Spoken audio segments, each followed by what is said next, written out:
Je m'appelle Myriam Nagy et je suis chercheur à l'University College London.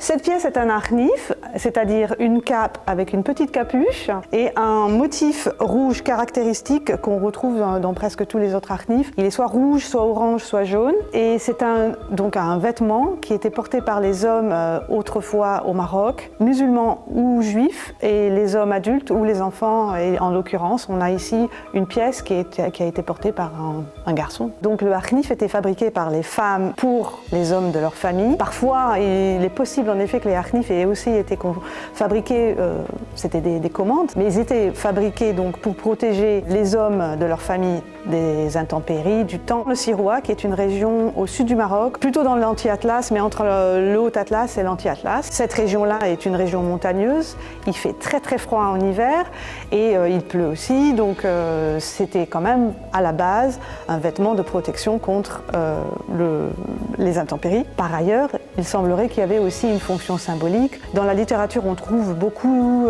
d'informations sur cette forme qu'on a décrite en forme de lunule, c'est-à-dire en croissant de lune, ou qu'on a aussi décrite comme un œil. Et donc, on a expliqué que donc cette forme servait donc à protéger celui qui le portait du mauvais œil. Mais il est possible aussi que la fonction n'était pas simplement symbolique, qu'elle avait aussi une fonction de violence sociale en quelque sorte, dans le sens où c'était une élite qui pouvait le porter et c'était souvent les plus riches ou le chef du village.